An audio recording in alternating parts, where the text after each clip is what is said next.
Hello and welcome.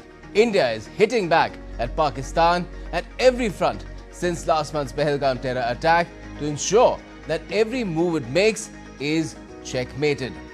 I'm Gautam Roy and this is DD India Newshour. First up, our headlines. India neutralizes air defense system of Lahore in response to Pakistan targeting military assets in 15 Indian cities last night. India's External Affairs Minister warns any military attack on India will get a firm response. Foreign Secretary displays image of a state funeral for slain terrorists, further exposing Islamabad's terror links. If there are military attacks on us, there should be no doubt that it will be met with a very, very firm response. Donald Trump tells the world he struck a breakthrough bilateral trade deal with the United Kingdom. Says US meat and alcohol will be fast-tracked through British customs and there will be no red tape. The European Commission plans countermeasures of 95 billion euros targeting American imports like wine, cars and much more if negotiations with Washington fail to remove Trump's tariffs. And China's Xi tells Putin their nations should be friends of steel on day one of his 4-day Russia visit. Pledged to stand together against US and its purported bid at dual containment of Moscow and Beijing.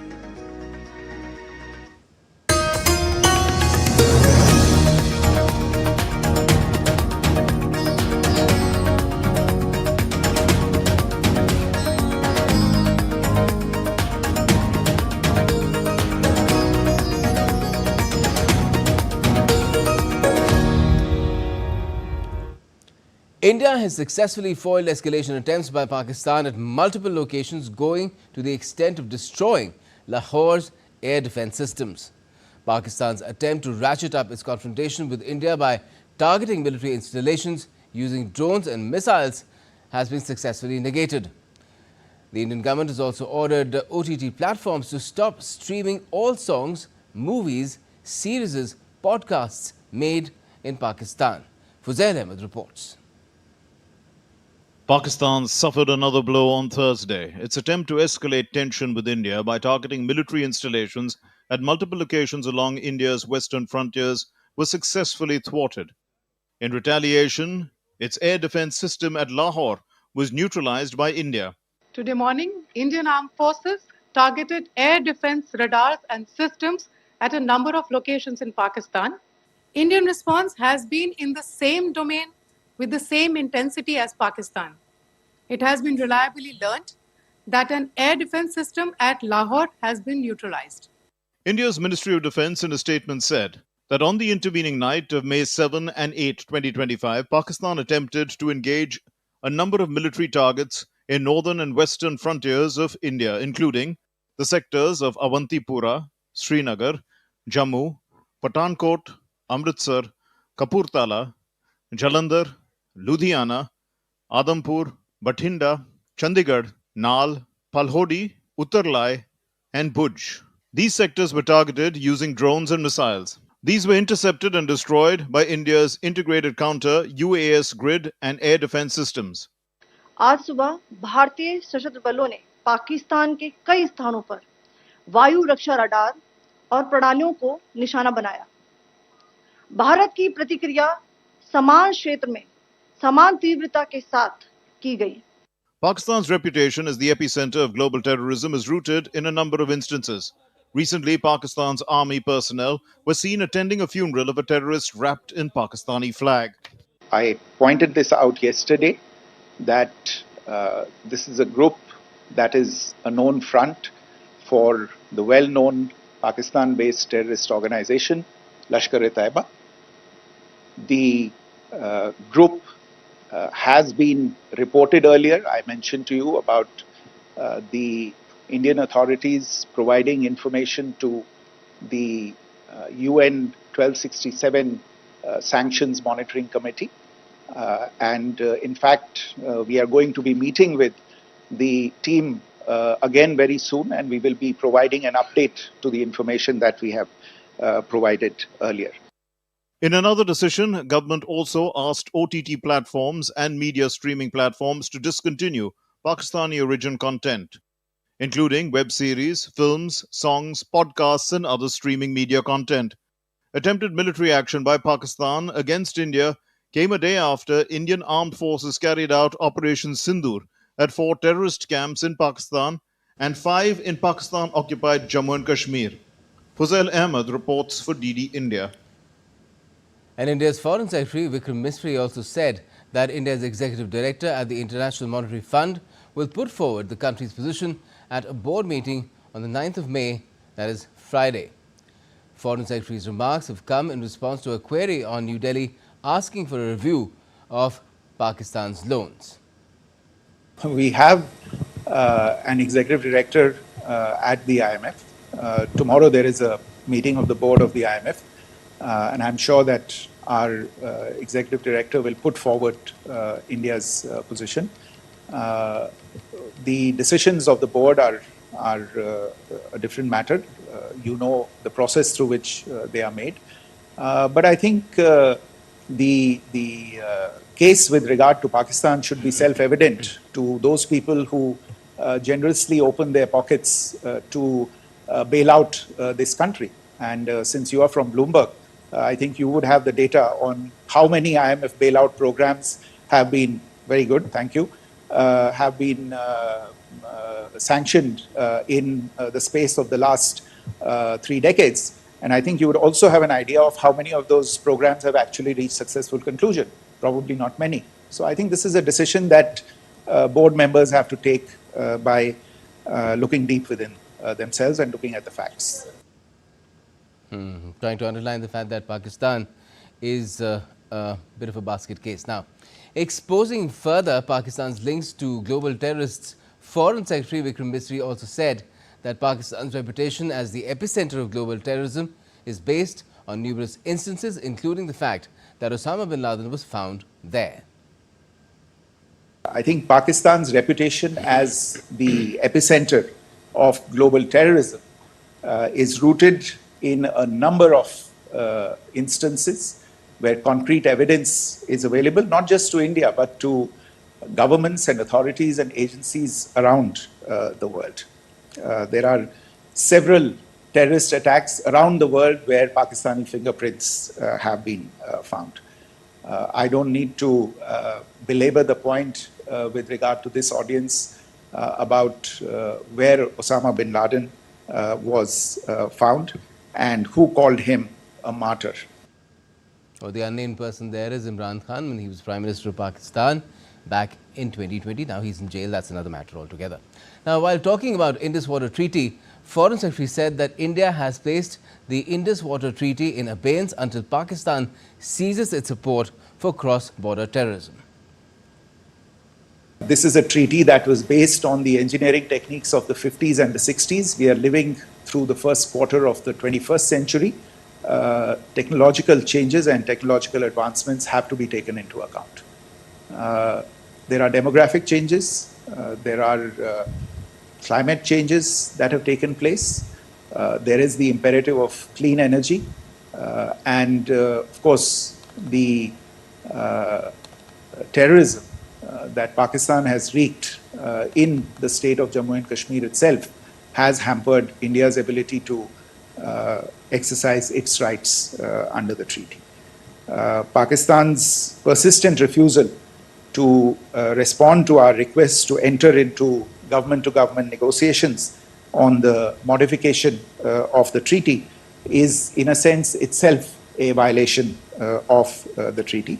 And therefore, India has taken the step of putting the treaty in abeyance until Pakistan abjures irrevocably its support for cross-border terrorism.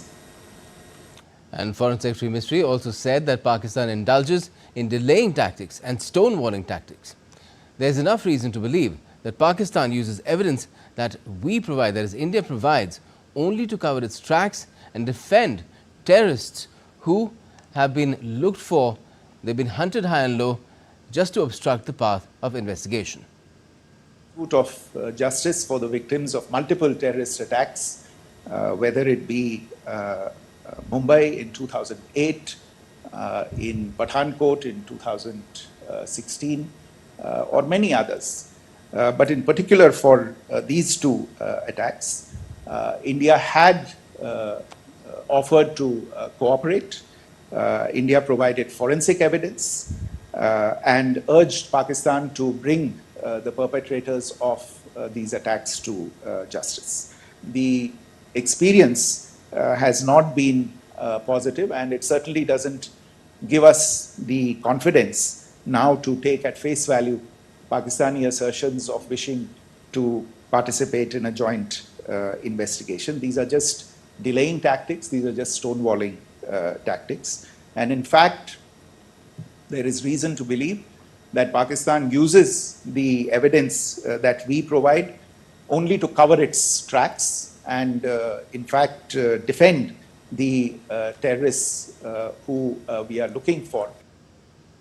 Now, while India and Pakistan tensions rage on, Iranian Foreign Affairs Minister Dr. Abbas Araghchi co-chaired the 20th India-Iran Joint Commission meeting along with External Affairs Minister Dr. S. Jaishankar.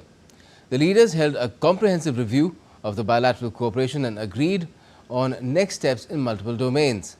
They also held wide-ranging discussions on regional and global developments.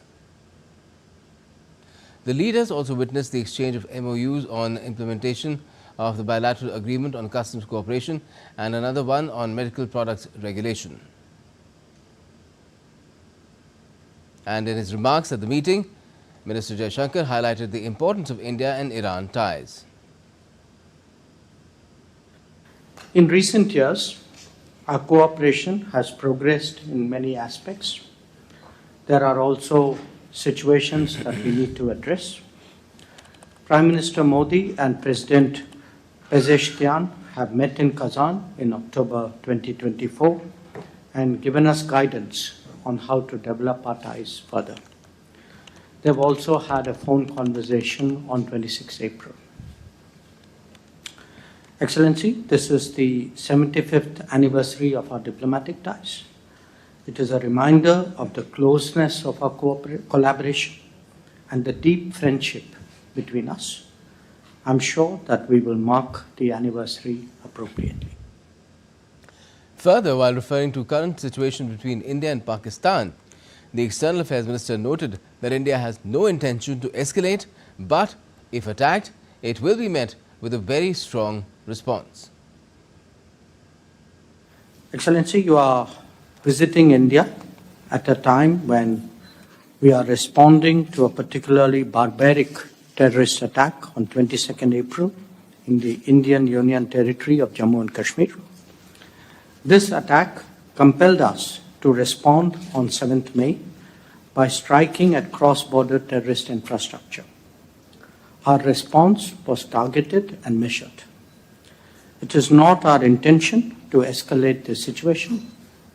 However, if there are military attacks on us, there should be no doubt that it will be met with a very, very firm response.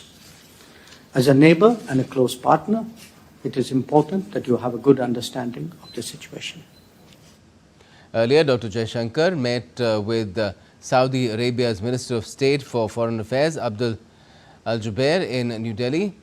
During the talks, Dr. Jaishankar shared India's perspectives on firmly countering terrorism with his Saudi counterpart. Brazil's president has called Prime Minister Narendra Modi and expressed solidarity with India. According to the spokesperson of the MEA, Brazil's President Lula da Silva called Prime Minister Modi and conveyed condolences at the loss of lives in the terrorist attack in Pahalgam. He also expressed support and solidarity with India in its fight against terrorism. Prime Minister Modi thanked President Lula for his condolences. The two leaders reiterated their commitment to strengthen India-Brazil bilateral strategic partnership. The PM also conveyed his best wishes for Brazil's successful presidency of BRICS later this year.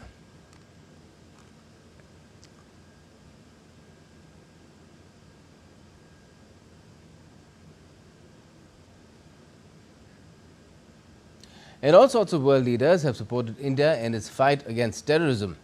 Operation Sindoor struck terror camps in Pakistan and Pakistan-occupied Kashmir.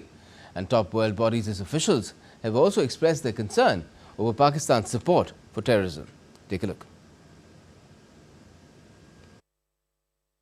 In response to the terror attack targeting tourists in Pahalgam on April 22nd, India launched Operation Sindoor on the terrorist infrastructure in Pakistan and Pakistan-occupied Jammu and Kashmir on Wednesday.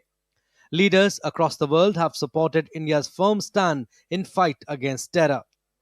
US President Donald Trump said that people knew based on some of the past experience that something was going to happen. He hoped that the fighting would end soon. Israeli ambassador to India, Reuven Azar, took to social media platform X. He wrote, Israel supports India's right to self-defense. Terrorists should know that there is no place to escape from their heinous crimes against innocents. France's Ministry for Europe and Foreign Affairs on Wednesday said it supports India in its fight against terrorist groups. French Foreign Minister Jean-Noel Barrot has also called on India and Pakistan to exercise restraint. Speaking in the UK House of Commons, Member of Parliament Priti Patel condemned the April 22nd Pahalgam terror attack and called on the British government to strengthen counter-terror cooperation with India. Patel also highlighted the importance of UK's security cooperation with India. This is clearly a precarious moment, and we want to see tensions ease between India and Pakistan. We want to avoid a state-on-state military escalation. We're also clear that India has the right to take reasonable and proportionate steps to defend itself and to dismantle the vile terrorist infrastructure that has caused death and continues to threaten them.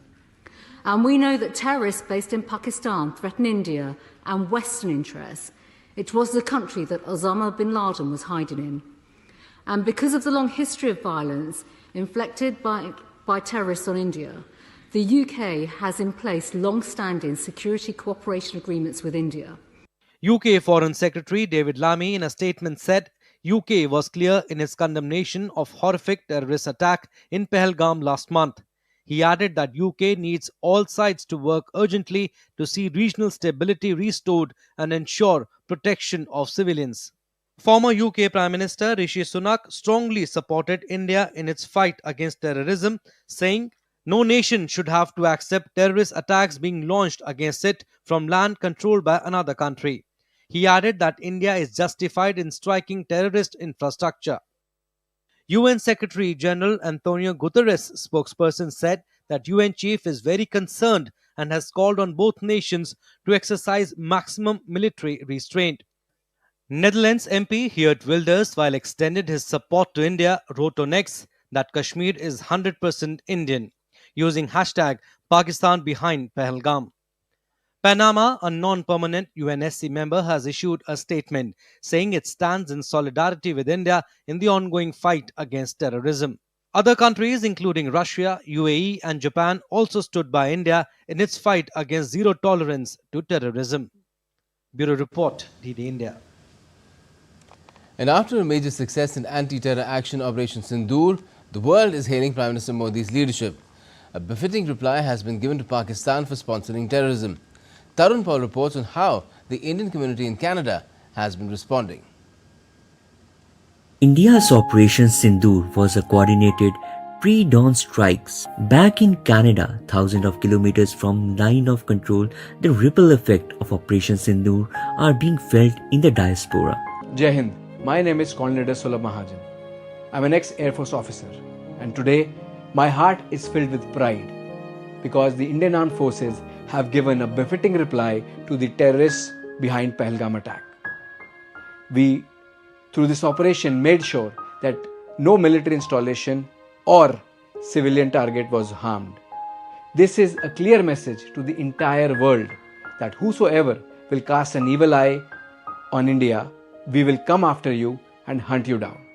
Jai Hind. The unfortunate incident that happened in last couple of weeks that happened over there, and whatever India had to do to take care of so that things do not happen again is well justified. Just days ago, Indian community members in cities across Canada held rallies condemning the Pahalgam terror attack. They lit candles, waved Indian flags, and chanted for justice. Now, with the news of the Indian strikes that call for the justice seem answered, it's resonating on the streets of the Canadian cities with large Indo-Canadian populations. The community's message is clear. They stand against terrorism and with India's effort to ensure security. For now, people here are watching and praying that these tensions ease even as justice is served. From Canada, this is Tarun Paul Singh. And a day after India's Operation Sindoor, Prime Minister Modi on Thursday chaired a high-level meeting with secretaries of government departments and ministries, calling for coordination to uphold operational continuity and institutional resilience. The day also saw the opposition parties being told about the valour of the armed forces at an all-party meeting in Delhi, which was chaired by Defence Minister Rajnath Singh and top political parties. Leaders across party lines once again pledged unequivocal support to the government in whatever actions it may take against the perpetrators and the enemy. DD India's Dheeraj Das reports. Prime Minister Narendra Modi on Thursday chaired a high-level meeting with secretaries of various ministries and departments of Government of India to review national preparedness and interministerial coordination.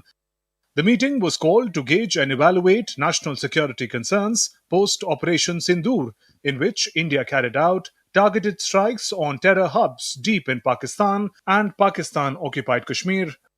Prime Minister Modi stressed the need for seamless coordination among ministries and agencies to uphold operational continuity and institutional resilience. Prime Minister reviewed the planning and preparation by ministries to deal with the current situation. He called for continued alertness, institutional synergy, and clear communication as the nation navigates a sensitive period. He reaffirmed the government's commitment to national security, operational preparedness, and citizen safety. Amid the developments, Union Government on Thursday held an all-party meeting in Delhi, chaired by Defence Minister Rajnath Singh, and briefed the various political parties about the affirmative action taken during Operation Sindoor on Wednesday. The second all-party meeting after Pahalgam strike saw leaders across party lines once again pledging unequivocal support to the government in whatever actions it may take against the perpetrators of the attack and their handlers. The entire political class spoke in one voice, lauding Operation Sindoor and extending unconditional support to the government. सब leaders ने एक मत से हमारे सेनाओं ने जो कार्रवाई की है ऑपरेशन सिंदूर को लेकर के पूरे बधाई भी दिया और गौरव का एहसास सबको हुआ है और सबने एक जुट में कहा है कि सरकार का हर निर्णय को साथ देंगे, सेना की हर कार्रवाई को साथ देंगे और कोई इसमें विरोधाभास नहीं है। इस संकट के घड़ी में हम सब आपके साथ हैं और आप जो काम कर रहे हैं करते रहिए और देश के हित में हम आपके साथ रहेंगे। मैंने अपनी बात में ये कहा कि एक इंटरनेशनल कैंपेन हमको चलाना चाहिए टीआरएफ के खिलाफ और ख़ास तौर से सिक्योरिटी काउंसिल इसको डेजिग्नेट करे और हमको यूनाइटेड स्टेट्स ऑफ अमेरिका को ये बताना है कि वो अपने ही मुल्क में इसको फॉरेन टेररिस्ट ऑर्गेनाइजेशन डेजिग्नेट करे। Later, addressing the National Quality Conclave at DRDO in Delhi on Thursday, Defence Minister Singh hailed India's armed forces for successfully targeting and destroying terror camps in Pakistan and POK under Operation Sindoor. जिस precision के साथ यानी जिस सटीकता के साथ operation सिंदूर execute किया गया वह अनइमेजिनेबल है, बहुत ही सराहनीय है। इसमें 9 टेररिस्ट कैंप्स तबाह हुए और अच्छी खासी संख्या में आतंकी मारे गए। जिस तरह से इस ऑपरेशन को किसी भी इनोसेंट को नुकसान पहुंचाए बिना मिनिमम कोलेटरल डैमेज के साथ अंजाम दिया गया, वह इसलिए संभव हो पाया क्योंकि हमारे formidable and professionally trained armed forces के पास इक्विपमेंट भी हाई क्वालिटी के थे। The day also saw National Security Advisor Ajit Doval meeting Prime Minister Modi at his residence in New Delhi, briefing him on the cross-border situation. Meanwhile, the centre directed all states to intensify surveillance of anti-national propaganda on social media and take swift action against it. The direction came amid a disinformation campaign by Pakistan after Operation Sindoor. Dheeraj Das's report for DD India. And we'll get you more on these developments that are taking place as far as India-Pakistan tensions are concerned. But moving on for the time being, Vladimir Putin and Xi Jinping put on a display of defiance against the West in Moscow on Thursday ahead of the Kremlin's Victory Day celebrations. Russian President and the Chinese counterpart signed a statement to deepen the comprehensive strategic partnership between their two nations. The leaders pledged to deepen relations in all areas, including military ties. Speaking in the Kremlin after talks with Xi, Putin said Russia-China relations were self-sustaining and that the two countries would continue to increase the share of their national currencies used in mutual settlements. Our combat heroic past and combat brotherhood are a reliable foundation for the development and strengthening of Russian-Chinese relations. And these relations have reached the highest level in history. They are self-sufficient and do not depend on domestic political factors or the current global situations. China and Russia should continue to deepen practical cooperation in various fields, consolidate the material basis of comprehensive strategic cooperation, continuously benefit the two peoples, and inject a stronger impetus into global development. Now, US President Donald Trump on Thursday announced a full and comprehensive trade agreement with the UK. This would be the first such deal since he launched his global tariffs blitz. Trump said a trade deal with Britain would dramatically increase exports of beef and other products to the UK, with American farmers standing to benefit. Agreement with the UK is the first in a series of agreements on trade that my administration has been negotiating over the past 4 weeks. With this deal, the UK joins the United States in affirming that reciprocity and fairness is an essential and vital principle of international trade. The deal includes billions of dollars of increased market access for American exports, especially in agriculture, dramatically increasing access for American beef, ethanol, and virtually all of the products produced by our great farmers. And the UK is also equally chuffed, and Donald Trump has said he's got more such deals lined up. Now, European Commission on Thursday proposed countermeasures on up to $107 billion worth of US imports. Countermeasures will come into effect if negotiations with Washington fail to remove the series of tariffs applied by US President Donald Trump. The new measures would target US wine, fish, aircraft, car and car parts, chemicals, electrical equipment, health products and machinery. The European Commission said it was launching a public consultation on the 10th of June with EU members and businesses to react. It will then take a final decision on its counter tariffs, likely to hit a smaller volume of US imports. India and the UK are finalizing a historic free trade agreement set to boost exports, investments and jobs. DD India's Tapil Bhattacharya with this report. The India-UK Free Trade Agreement is almost there, and it's a game changer. Two of the world's top economies are joining hands to unlock new opportunities for trade, jobs and investment. Under this historic deal, 99% of Indian exports will receive duty-free access to the UK market, covering everything from textiles to engineering goods, food products and more. India in return will cut tariffs on 90% of UK imports, but with strong safeguards. Duty cuts on Scotch whisky will attract foreign investment, bring British expertise in quality control and boost tax revenue while cracking down on grey markets and counterfeits. British electric vehicles and internal combustion engine cars will be allowed in, but small cars were excluded from concessional tariffs, protecting local manufacturers. UK companies will be allowed to participate in non-sensitive government procurement, while India retains control over critical areas. In services, the UK has made its most ambitious FTA commitment yet, opening doors to IT, finance, education and business services. When it comes to climate policies, India has made it clear if carbon taxes like Carbon Border Adjustment Mechanism impact our exports, India will respond. This deal isn't just about trade, it's about strategic growth, balanced choices and a bold global partnership. Taposh Bhattacharya's report for DD India. Let's now take you back to our top story, where India has been giving a befitting response to any adventure or misadventure by Pakistan. It's done that by neutralizing Pakistan's air defense system in Lahore, and it is also further exposing Pakistan's terror links and taking all measures to ensure that any move that Pakistan makes in this particular phase of a confrontation that Pakistan itself is escalating, it faces checkmate. We have joining us Major General Sanjay Soy, retired well-known defense expert, and we're soon to be joined by TCA Raghavan as well, former Indian High Commissioner to Pakistan.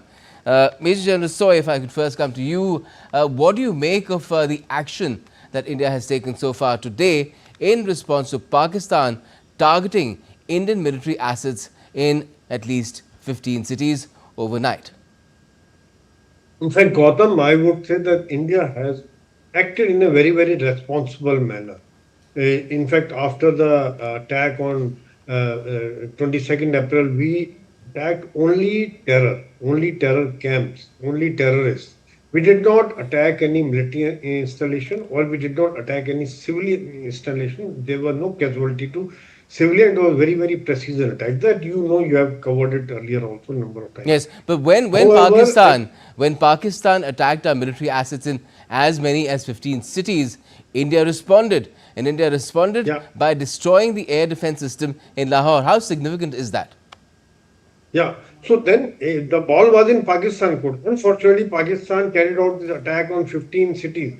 Naturally, India had to raise the ante, and we carried out, in fact, all the drones and missiles, whatever they had launched, they were destroyed by our layered air defense system. Not a single drone or missile could reach their target, and everything was destroyed en route.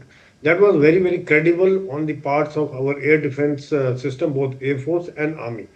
After that, of course, we had to retaliate. What we heard in the briefing by the Foreign Secretary and our Air Force and Army officers also, we had to retaliate, and we still, Gautam, I would say that we still retaliate in a very, very controlled and restricted manner. We carried out attacks only on military installations. Again, no civilian installation. Yes, but we suppressed. And this was a message.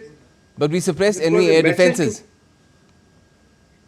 And we were able to destroy all our drones, and missiles were able to reach their target. The loitering ammunition, the kamikaze drones were able to reach their targets, carry out the destruction of their air defenses, and on which they were posting a lot. They were thinking that they are impregnable. But in a place like Lahore, which is the hub of a lot of activities, we were able to carry out and destroy their air defense system, which leave them quite vulnerable against any future attack. Unfortunately, the Pakistan government and probably their military leadership, the Asim Munir, is totally irrational.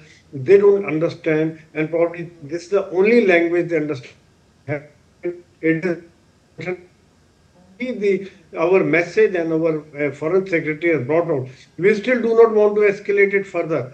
Now the ball is again in the court of Pakistan. Whatever they do, India reserves the right to retaliate in an appropriate manner. And this, every time when we retaliate, it is the Pakistan understand that we do it in a professional manner. That we hit it hard, we hit it on the target, and they have seen it how we did it accurately, destroying the air defense system. Well, we have Ambassador Raghavan joining us, former High Commissioner of India to Pakistan. Good evening to you, sir. What do you make of these circumstances? Because it seems that Pakistan is not comprehending the gravity of the situation, while the world indeed is. I think we are poised at a very dangerous moment right now. And when you start going up the escalatory ladder, as is the situation currently, the dangers only increase. I think this is the time when we should hope that calmer minds and more sober thought prevails in Pakistan, and they carry out some deeper introspection, because going up this escalatory ladder and these drone and missile strikes and counter strikes are only increasing the overall danger in the current situation. And usually, sir, our foreign minister, external affairs minister, is quite thoughtful in what he says. Normally, they're very measured, but today he's been very, very firm in warning Pakistan as well. How do you look at that? I haven't seen what his recent statement was, but I heard what the Foreign Secretary said. And the Foreign Secretary emphasized that our intention is not to escalate the situation. And in fact, the escalation began with the terrorist attack in Pahalgam. But the fact is that the situation has now proceeded further than it has in previous India-Pakistan crisis, because we are already at the third or fourth rung of the escalatory ladder, and it is important that further escalation should be controlled. Ambassador Raghavan, just for the benefit of you as well as all our viewers, let me once again ask our panel to play out that bite again of Dr. Jaishankar, our External Affairs Minister, on, well, it's a warning, stark warning to Pakistan.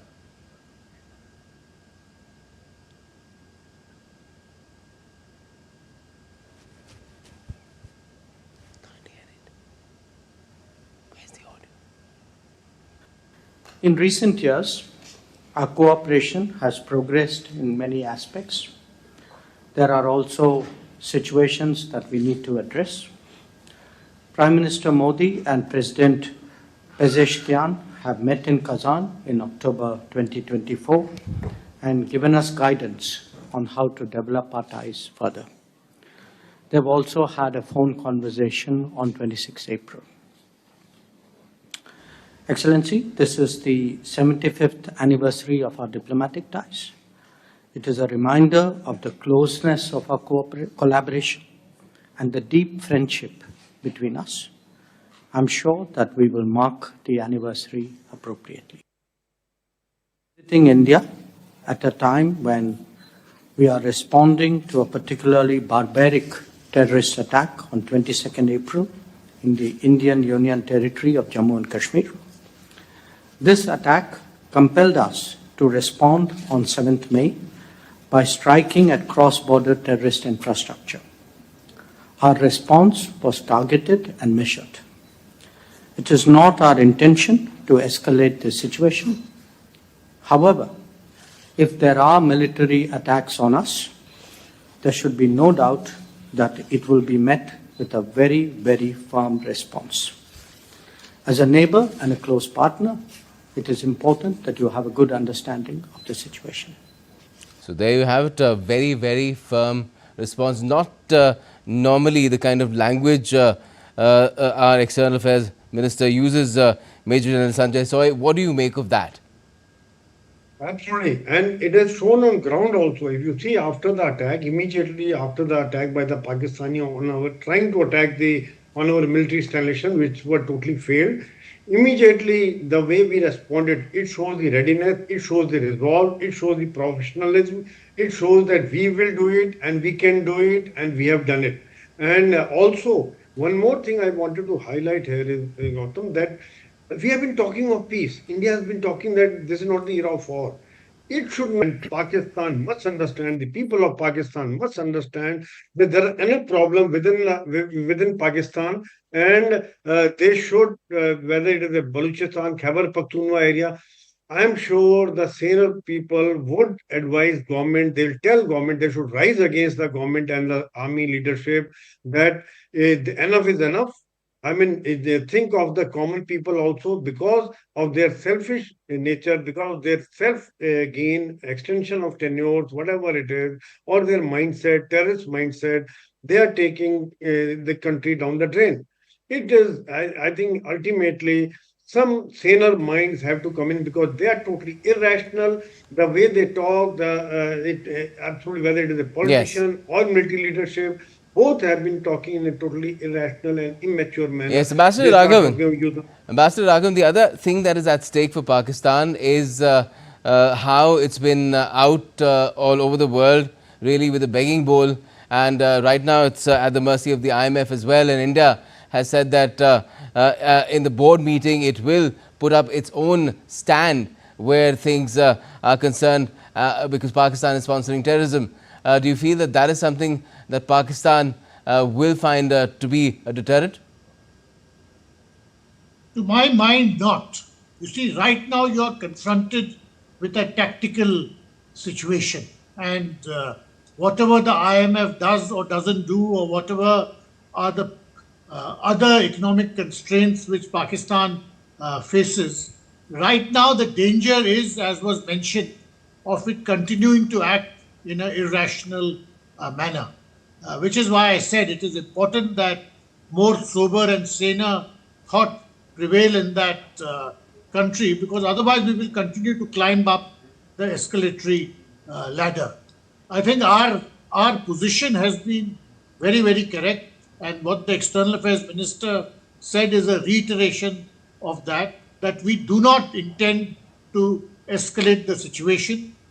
The Pahalgam attack was a major provocation and it deserved a befitting response, which has been given. But it is, I think, now time for Pakistan to understand the seriousness of the situation with which it is confronted and act accordingly. There is certainly a regional pattern in the kind of provocation which we have seen from Pakistan.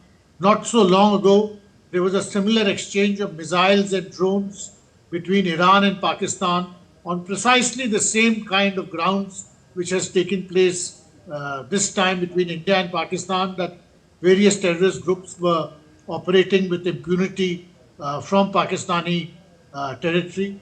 I think Pakistan's oft-repeated claim that it is the biggest victim of terrorism, I think to demonstrate that it is a victim of terrorism, it has to first begin by taking some action. It must understand that the steps which India has taken are not intended to be escalatory. In fact, Pakistan itself took similar steps against terrorists which it claimed were operating out of Afghanistan. So there is really no point in irrationally escalating this situation further. Okay. General Soy, do you get a sense that somewhere Pakistan has this false sense of outrage and bravado, which is preventing it from seeing reason, and it feels that it can get away with attacking India because somewhere it has some friends who've given it modern defense platforms, especially in the air?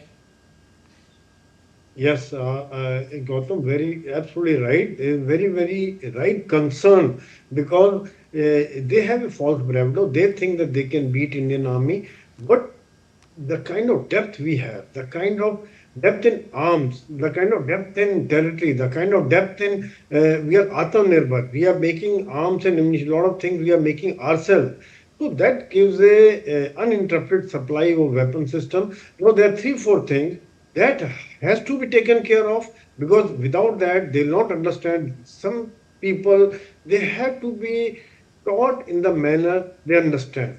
So that is the problem of Pakistan. Probably they don't understand the saner voice, that they don't, like India has acted in a restraint. Pakistan has not been acting with a restraint. They have been attacking our civilians in Punch and Rajouri area, or Uri Kupwara area, or they have been killing our civilians by sending terrorists. They don't see any reason. So they have to be taught in a manner. But one thing I wanted to add quickly is we have to go all out, and we have gone all out in economic front, in diplomatic front, in military front, all out offensive against Pakistan, and 99% countries are with us. Leaving the couple of countries who are with Pakistan. So everybody understands, because everybody is suffering from terrorists. Everybody is suffering from terror. You mentioned Atmanirbhar Bharat, then let's just see one instance of that, because we've got breaking news coming in right now. India has successfully intercepted Pakistan's missiles. Indian armed forces have repelled Pakistan's drone and missile attacks. Defense sources have told India that Pakistan's army operating and behaving like a terror organization, Hamas. Now, 8 missiles from Pakistan were directed at Satwari, Samba, Arispura and Arnia, and they've all been intercepted, they've all been downed. Let me go across to my colleague Akshay Dongre for more on this. Akshay, what more details can you share? Because it seems that whatever Pakistan throws our way, we can just bounce it off.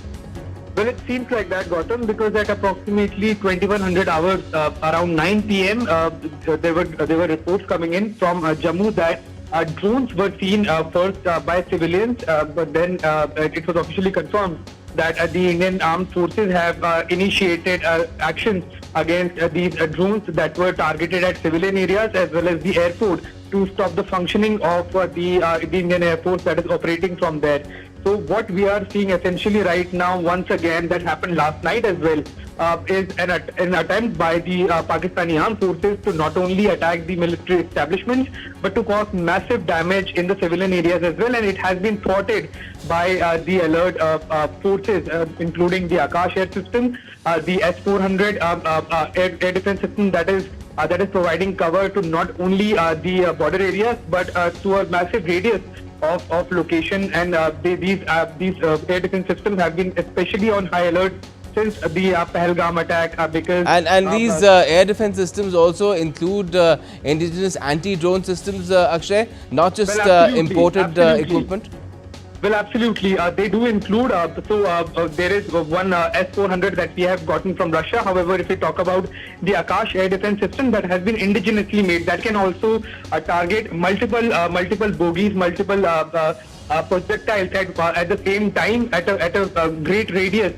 It has also been considered one of the most advanced and state-of-the-art air defense system. And we have an integrated mixed counter-UAS grid as well. Yes. UAS stands for unmanned aircraft system, that is drones. We do have an integrated and indigenous anti-drone warfare also activated in several of these areas, Gautam, and it seems that all of those hard years and push towards indigenization and Atmanirbhar Bharat is finally yielding result in this time of crisis. So it seems that the attack that was carried out by the Pakistani armed forces has been thwarted. However, the Indian armed forces will have to be on high alert, especially because of last night's embarrassment that Pakistan had to face when it tried to attack 15 Indian cities, could not even land a single missile because every missile was intercepted and was successfully downed by the active air defense systems that were operating round the night. Now that included several cities along the LOC and the international border. It seems similar kind of attempt has been made, however at a much larger scale, and that also remains thwarted by the alert Indian forces. Right, Akshay. Thank you so much for joining us with those details. Ambassador Raghavan, why is Pakistan doing this at a time when Pakistan knows that it's vulnerable? We've taken out a very key air defense system in Lahore, and yet it is trying to hit India, and it knows that it's going to be ineffective with the kind of defenses that India has. It's already put up. It's been showing them as well. If you go to Bangalore, whenever Aero India happens, it's pretty much known what kind of capabilities India has. What sort of mindset does Pakistan have here? They are trapped in a mindset of denial and self-righteousness and a certain amount of victimhood. This is not unfamiliar territory, because often earlier also in times of India-Pakistan crisis following major terrorist attacks, this was precisely the kind of mindset which used to prevail in Pakistan. But we have to also be on our guard about not being complacent. The Pakistan military also has enormous capacities and capabilities. And as I said earlier, it is important that now these messages have been conveyed to Pakistan about the seriousness with which its behavior with regard to supporting terrorists is viewed by us. It is important that the situation not be allowed to escalate further. I see. And General Soy, do you feel that Pakistan also at some level feels that it can fight on because it has friends who can provide for it, because they are interested in ensuring that Pakistan remains its proxy, a client state that can act on his behalf? Absolutely, Gautam. A couple of things. Number one is you are right. First thing I'll just add is they have failed because of our layered air defense system and what he has rightly brought out, whether it is Akash or Tir, and as they come closer, all kinds of different types of air defense systems are used, and we have failed that. Second thing is they are totally irrational. Whatever attacks they are carrying out is maybe to show to the people, yes, even if it fails, in their social media, in their news, they'll play it out. Okay, we carried out attack in India, and here it is our drones going, our missiles going. Even if they're destroyed en route, that they will not show. Thirdly, probably their friends that China and Turkey are with them and Azerbaijan. They do not want probably India to grow the kind of the way India has become the fourth largest economy, and we are heading to become a third largest economy. And also, we have friends with all across the world, whether it is Russia or America or Ukraine or Middle East or EU, we have a excellent diplomatic relations and trade relations with the country. Probably that is not palatable to some people, and they want to use Pakistan as a proxy. That also could be one of the things that continue to supply the weapon systems to them. However, the point is ultimately a corrupt army, can a corrupt army like Pakistan army fight? Can they continue to fight with the Balochistan and Khyber Pakhtunkhwa when they are getting beating in their own country? They are not able to handle those. Can they think of fighting India? They have to realize, they have to come to the reality. What is the reality? I mean, that is what probably that irrational mind is not understanding. So, probably what Ambassador had just mentioned, that some saner voices have to be there. They have to. I don't know. General Soy, I somewhere feel that Pakistan feels that it's got mastery of spin doctoring, and unfortunately, Ambassador Raghavan, a lot of situations like these are all about owning the narrative. Now, do you feel that the narrative is with India right now? India has been able to put across this point that it's not an aggressor, it's only hitting back at the scourge of terrorism, and Pakistan is the one which has been sponsoring it, targeting India with 1,000 cuts for so many years. Has that narrative been effectively conveyed to the world? Because a section of the world media, the Western media rather, is acting in a deplorable manner, frankly speaking. To my mind, India's position is well understood in most countries in the world. The fact that it is well understood, that people have a certain amount of sympathy and understanding, however, does not mean that they will act in a way which is something which you want. Countries act according to their own interests, and usually the major media companies in those countries also follow those strategic and national interests. So all countries follow their own interests and don't look at the situation as we would like it, as we perceive it, or as we would like them to see. But that does not mean that there is no understanding or sympathy with India's position. To my mind, over the last 20 years, a great deal of understanding has developed with regard to India's position, and also in terms of understanding the difficulties we face with as recalcitrant a neighbor such as Pakistan. And also, as we should also remember that within Pakistan, the narrative which prevails is not that of international opinion or the narrative which exists in India. They are in an echo chamber of their own. And it is quite in a time like this that echo chamber gets further reinforced, and that mood of self-righteousness and victimhood and denial gets further reinforced. And as a diplomat, do you feel that at this stage there is hardly any room for diplomacy, although the world is urging that sanity should prevail and one should give rest to weapons and to acrimony?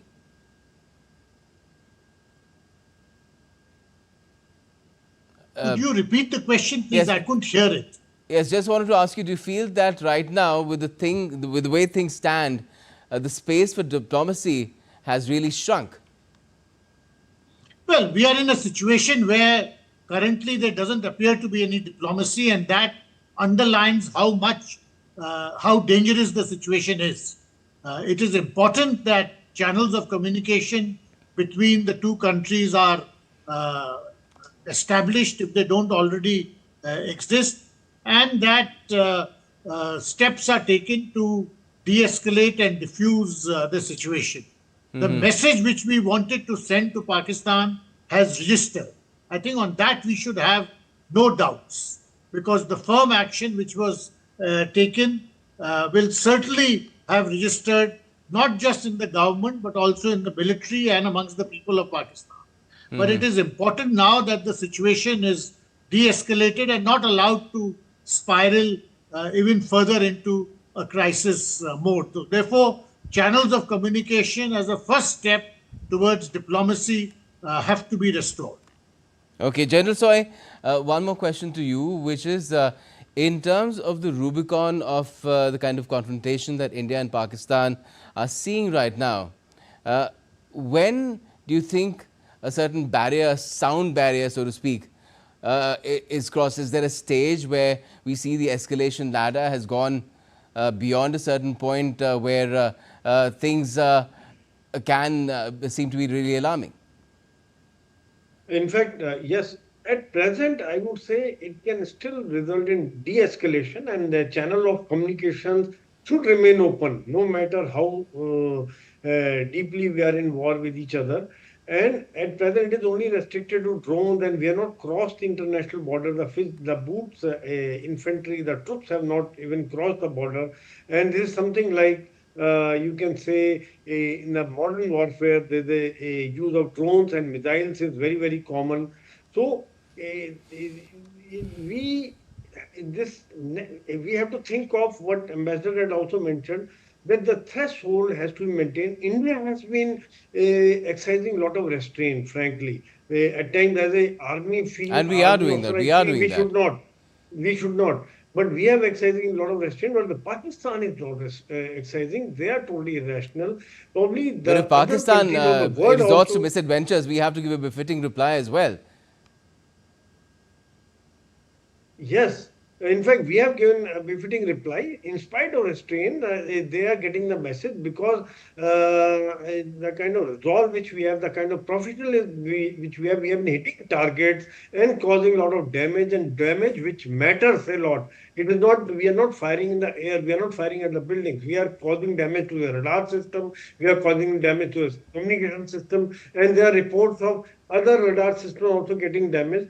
So we are causing sufficient damage, but the fact is, whether their irrational mind will understand this, there is a need for the world also to get into the, try to tell them that it is of no use, you will be destroyed totally, because it is a totally impossible situation for you. On the one hand, as I mentioned earlier, where they are not able to control the Balochistan or Khyber Pakhtunkhwa area, they are opening another front with India, which is a totally impossible situation.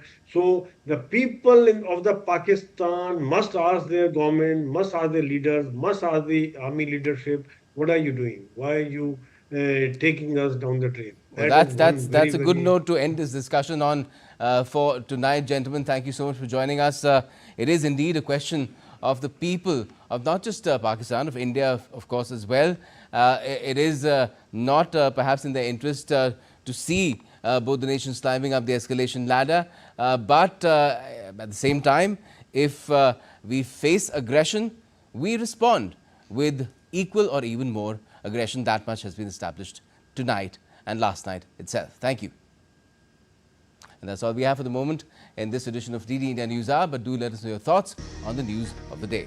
And for those on the go, you can get all the latest news and updates from India and across the world on DD India mobile app. It's available on both Android and iOS. You can scan the QR code on the screen and download the app right away. And we'll be back with more news as it breaks here on DD India. I'm Gautam Roy, and from all of us here in Delhi, thanks for watching DD India News Hour.